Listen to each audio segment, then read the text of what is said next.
Hello everyone, this is Meenu Dhankhar and welcome back to my YouTube channel Commerce Wise. तो class 11th accountancy chapter कर रहे हैं 15 और chapter है बेटा अपना बैंक का रिकन्सिलेशन स्टेटमेंट। इस वीडियो में करने वाले हैं इसका क्वेश्चन नंबर 16 एंड 17। तो देखें एक बार। When credit balance favourable as per passbook, अगर पासबुक का क्रेडिट बैलेंस गिवन हो, मतलब क्रेडिट कौन सा होता है, वैसे तो नॉर्मली जो हमारी कैश बुक होती है उसका अगर चेक करें तो डेबिट बैलेंस होता है, लेकिन अगर उसके बैंक कॉलम की बात की जाए कैश बुक के तो कौन सा होता है हमारा, डेबिट बैलेंस होता है। लेकिन अगर ओवरड्राफ्ट हो तो क्रेडिट भी हो सकता है। ऐसे ही पासबुक के साथ है कि नॉर्मली अगर क्वेश्चन कुछ ना बताए तो हम कैसे ट्रीट करेंगे कि भाई उसका क्रेडिट बैलेंस है यानी फेवरेबल बैलेंस है। अगर वो डेबिट बताता है तो इसका मतलब ओवरड्राफ्ट है। तो यहाँ पर फेवरेबल के बारे में ही बता रहा है। फेवरेबल मतलब जो क्रेडिट बैलेंस हमें गिवन होता है। ठीक है, देखें अब। On 31 March 2020 the passbook show a credit balance 9000। Prepare करना है भाई, क्रेडिट बैलेंस गिवन है। अब हमें क्रेडिट मतलब हमारे पास कुछ अमाउंट गिवन है, तो credit balance as per passbook मतलब हमारे अकाउंट में कुछ पैसा अब है पासबुक। तो हमारी जो कैश बुक होती है उसका डेबिट बैलेंस होता है हमारा, और जो पासबुक के अकॉर्डिंग क्रेडिट बैलेंस होता है। तो हमारा कितना कह रहा है, ये 9000 है। तो 9000 हमारा क्या दे रखा है यहाँ पर, क्रेडिट बैलेंस। तो लिख देंगे हम उसको कहाँ पर, डेबिट साइड में। क्यों? क्योंकि कैश बुक का डेबिट ही हमारा क्या होता है, इंक्रीज होता है। ठीक है, यानी क्रेडिट। देखो एक बार इस बात को समझा दो थोड़ा सा पहले। देखो पासबुक है, ये पासबुक है और ये कैश बुक है। कैश बुक का डेबिट हमारा पॉजिटिव होता है और क्रेडिट हमारा नेगेटिव बैलेंस होता है, मतलब विड्रॉ करते हैं तब हम। पासबुक में होता है अपोजिट, डेबिट हमारा होता है नेगेटिव बैलेंस, मतलब जब डिक्रीज होता है, विड्रॉ होता है अमाउंट, और क्रेडिट होता है हमारा प्लस, यानी जब हमारे पास जमा होता है।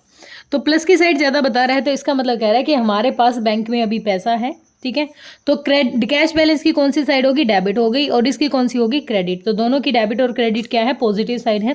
तो हमने लिख दिया यहाँ पर 9000। Check issued but not yet presented for payment. भाई चेक तो इशू कर दिया था 7000 का, लेकिन अब तक वो पेमेंट के लिए नहीं। तो चेक इशू किया था तो हमने क्या दिखाया था भाई, डिक्रीज कर दिया होगा अमाउंट, डेबिट कर दिया होगा। ठीक है, हमने क्या कर, देखो इशू किया था 7000 का, इशू किया होगा हमने दिखा दिया होगा, लेकिन अब तक इस 7000 की पेमेंट नहीं की, तो हमने तो ये ज़्यादा दिखा रखा, घटा हुआ दिखा रखा अमाउंट।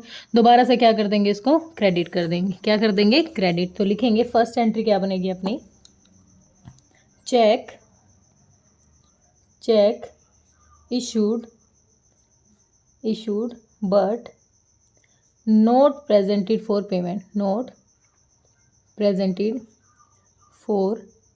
payment, ठीक है, पेमेंट अब तक नहीं की गई। कितने की, 7000 की। ठीक है, नेक्स्ट हमें दे रखा है cheque issued but omit to record in the cash book. भाई चेक इशू कर दिया एक 3800 का, यहाँ एक इशू कर दिया 3800 का चेक इशू किया था, लेकिन उसको कैश बुक में रिकॉर्ड नहीं किया। तो इशू किया था तो कैश बुक भी डिक्रीज हुई होगी, कैश बुक में हमने क्रेडिट किया होगा उस अमाउंट को। ठीक है, तो क्या करेंगे, 38,000 का जो रिकॉर्ड नहीं किया है इस हिसाब से इसको रिकॉर्ड करवाएंगे। तो यहाँ क्या करेंगे हम, इसको 3800 का जो हमारा है इसको चेक क्या है, इशूड बट ओमिटेड। तो ये अपोजिट काम करता है, जब पासबुक के अकॉर्डिंग बनाते हैं ना तो इसको अपोजिट बनाते हैं। तो हम इसको क्या कर देंगे, कितना अमाउंट है 3800, हम उसको क्या कर देंगे, डिपॉजिट का इशू कर रहे थे ना। Cheque paid into bank but not yet collected by the bank. भाई चेक पे कर दिया था हमने बैंक में, लेकिन बैंक ने अब तक है ना सामने से पेमेंट निकाली नहीं है। मतलब हमने यहाँ दिखा दिया 2600 रुपये, हमने दिखा दिया था पेड हो चुका है, लेकिन ये अमाउंट है ना सामने वाले के बैंक से निकाली नहीं है चेक ने। तो हम क्या करेंगे, इसको क्रेडिट करके डेबिट करके इसको ख़त्म कर दें, क्योंकि पहले हमने दिखाया था बढ़ गया अमाउंट, लेकिन अब इसी अमाउंट से इसको क्या कर देंगे, रिड्यूस करके यहाँ दिखा देंगे। तो थर्ड एंट्री हो जाएगी अपनी, cheque deposited but not credited, कितना अमाउंट 2600। नेक्स्ट हमें दे रखा है cheque paid into bank but not yet collected, हो गया ये तो। Premium of life policy paid by the bank on standing advice 360। Normally क्या होता है कि हम जो अपनी इंस्टॉलमेंट होती हैं, जो किस्त हम बंधवाते हैं, मतलब किस्त बनवाते हैं ना कि हर महीने इतने पैसे कट जाएंगे, नॉर्मली एक ऐसा एक्सपेंस था जो बैंक ने डेबिट कर दिया, 360 रुपये डिक्रीज़ हो गए हमारे, लेकिन उसको रिकॉर्ड नहीं किया, तो उसको रिकॉर्ड करेंगे तो फोर्थ एंट्री क्या हो जाएगी हमारी, रिकॉर्ड करेंगे इसको, life insurance premium paid as per instructions, as per instructions. कितना अमाउंट है भाई, ये हमारा हो गया 360 और ये 2600 था। ठीक है, यहाँ है payment received from customer direct bye the bank 2000। कोई कस्टमर आया डायरेक्ट बैंक में, यहाँ 2000 रुपये जमा कर गया, तो हम क्या हो गए, क्रेडिट हो गए हैं इस अमाउंट से, इसको रिकॉर्ड करेंगे, डायरेक्ट बैंक में पैसा आ गया। चेक चेक चेक नहीं था ये, डायरेक्ट डिपॉजिट था बेटा, direct deposit by customer, customer ने डायरेक्ट बैंक में डिपॉजिट कर दिए 2000 रुपये, तो क्रेडिट हो गया अपना, यहाँ पर इंक्रीज होगा तो बैलेंस आगे बस, और नहीं है और कुछ नहीं है।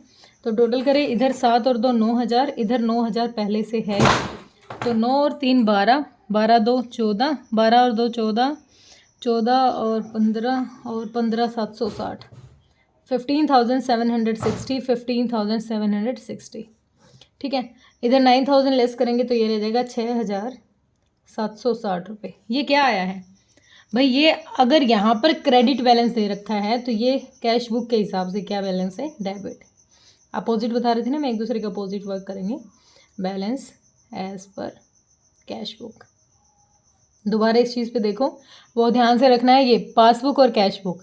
देखो, अगर पासबुक का क्रेडिट है तो इसका मतलब हमारे पास अमाउंट ज़्यादा है, और कैश बुक का क्या हो जाएगा, वो डेबिट हो जाएगा। ठीक है, क्लियर।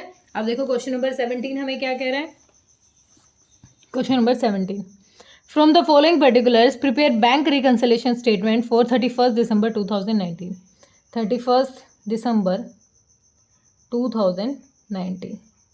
ठीक है, ये हमें क्या करना है यहाँ पर, अब हमें प्रिपेयर करनी है बैंक रिकन्सिलेशन।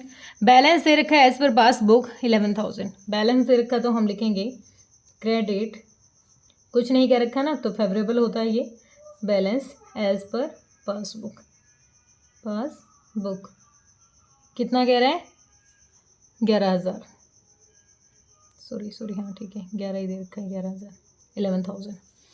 फिर हमें दे रखा है cheque for 6200 were issued during the month of दिसंबर में किया था, लेकिन but of the cheque 900 were presented in the month of जनवरी में जो 6200 था, इसमें से 900 जो रुपये का चेक है वो जनवरी में प्रेजेंट किया जाएगा, यानी अगले महीने। तो 900 रुपये हमने क्या है, ज़्यादा रिकॉर्ड कर रखे होंगे, हम लिख देंगे यहाँ पर कितना हो जाएगा, ये 900 ही है ना, है 900, तो ये हो जाएगा 62 जनवरी में, तो इस महीने हमारा कितना हो जाएगा, तो हम इसको लिख देंगे क्योंकि 900 से हमने ज़्यादा दिखा रखा होगा। फर्स्ट एंट्री लिखेंगे हम, check issued but not presented, check issued but not presented, क्यों, क्योंकि वो अगले मंथ में प्रेजेंट किया जाएगा, तो ये हमारा एक्सेस अमाउंट है, इसको हम लिख देंगे कितना, 900 रुपये। ठीक है, आगे हमें दे रखा है and 1 cheque for 500 not presented for payment, एक चेक और है 500 का जो प्रेजेंट नहीं किया गया, तो इसी में लिख देते, वैसे तो चलो अलग लिख देते हैं, and cheque issued, same entry हो जाएगी, नॉट प्रेजेंटेड, कितना अमाउंट, 500। नेक्स्ट हमें दे रखा है cheque and cash amounting to 5700 were deposited in the bank during the December, credit was given for 47। Question कहता है कि 5700 जो अमाउंट था बैंक में डिपॉजिट करवाया था, लेकिन उसमें से सिर्फ 4700 ही क्या हुआ, क्रेडिट हुआ है, तो इसका मतलब कितना क्रेडिट नहीं हुआ, 1000 क्रेडिट नहीं हुआ, तो क्रेडिट नहीं हुआ तो इसको क्या कर देंगे, डेबिट करके ख़त्म करेंगे। क्या था, check deposited but note credit, भाई हमने तो दिखा दिया कि हमारे पास से चेक पेमेंट बढ़ गई है, लेकिन बैंक ने अभी क्या नहीं किया, उसको कलेक्ट नहीं किया है, तो कितना अमाउंट, 1000, सिर्फ 4700 को ही, तो आप चाहो तो यहाँ लिख सकते हो 57 minus 4700 as you wish. Next है ए कस्टमर है deposit 850 into the bank directly, direct bank पे पैसा आ गया है, फोर्थ एंट्री तो directly deposit into bank. Bank क्या हो गया है, बैंक क्रेडिट होता है जब अमाउंट बढ़ता है, तो directly deposited into bank by customer भी लिख सकते हो। कितना अमाउंट था, 850। ठीक है, नेक्स्ट हमें दे रखा है the bank has credit the merchant for 150 as interest. 150 रुपये इंटरेस्ट के क्रेडिट किया है, तो इसका मतलब हमारा अमाउंट बढ़ रहा है, तो फिफ्थ एंट्री हो जाएगी, अमाउंट बढ़ रहा है। Interest allowed by bank, interest, एक मिनट, क्रेडिट किया ना, द बैंक हैज़ क्रेडिट, हाँ interest, the bank credit, interest credited. ठीक है, कितना अमाउंट है ये, 150। नेक्स्ट दे रखा है हैज़ डेबिट है, हम 30 है बैंक चार्ज। बैंक चार्ज से डेबिट किया है, डेबिट किया है तो मतलब काट लिए हैं पैसे, कितने, 30 रुपये। तो लिखेंगे यहाँ पर हम, सिक्स एंट्री बनेगी हमारी, बैंक चार्जेस, बैंक चार्जेस कितने बैंक के, 30 रुपीज़ बैंक ने चार्ज कर दिए। आगे क्या दे रखा है हमें, for which of there is no corresponding entry in the cash book. जो कैश बुक में एंट्री नहीं हुई उनको रिकॉर्ड करेंगे। तो एक बार इनका बैलेंस मैच कर लेते हैं यहाँ तक का, 11 और 1 12, 12,030 रुपये बनते हैं। इधर का ही ज़्यादा लग रहा है, तो 12,030 और इधर भी 12,030। ठीक है, तो इधर का चेक करें, 9 5 14 14 8, तो इसको माइनस करेंगे तो ये आ गया आपका बेटा 9,623 रुपये। और इधर क्रेडिट साइड दिखा रखा है, तो इसका मतलब डेबिट बैलेंस है किसका, debit balance as per cash book के हिसाब से। ये थे अपने सिंपल से क्वेश्चन। तो होप क्लियर हुआ होगा। कोई दिक्कत परेशानी है तो कमेंट सेक्शन में डालना। Thank you so much.